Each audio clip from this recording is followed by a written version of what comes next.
Дали знаете дека населбата Тафталиџе Скопје името го добива од турскиот збор Тахталиџе, што во превод значи мало со дрвени куќи. Ова име го добива бидејќи долго време просторот била една голема ливада и имало само по некоја дрвена куќа. Според легендата, семејството Хаџигалибегови за време на Австро-турската војна 1683 до 1689 година му биле десна рака на турскиот султан.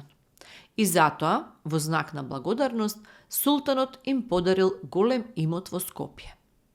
Семејството важело за најбогато семејство и покрај Тафталиџе во нивна сопственост биле уште 5 други села. Хаџигалибегови на својот огромен имот не одгледувале никакви култури, туку целото земјиште било зелена ливада. Семејството ливадата ја оставило за себап на душата, да се шета по неа и турско и каурско. И откако Скопје било ослободено, земјиштето не било ничија сопственост и важело за излетничко место. Десетина години по Втората светска војна, кога Скопје почнало масовно да се населува, куќи почнале да се градат и во овој дел од градот.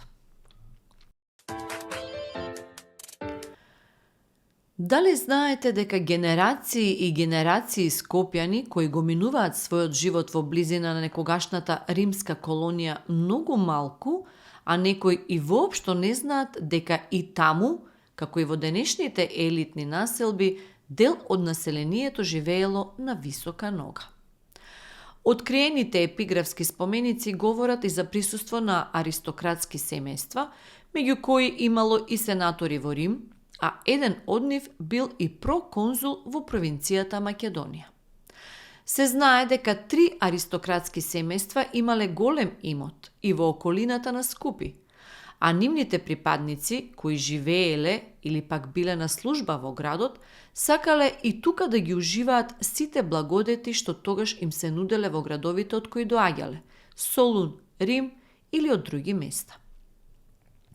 Дел од нив во градот донирале во изградба на храмови, бањи, јавни градби и друго. Па се очекува и во иднина од подземјето да се појавуваат уште вредни предмети како потврда за значењето на градот околу кој полека се шири нашата сегашна метропола.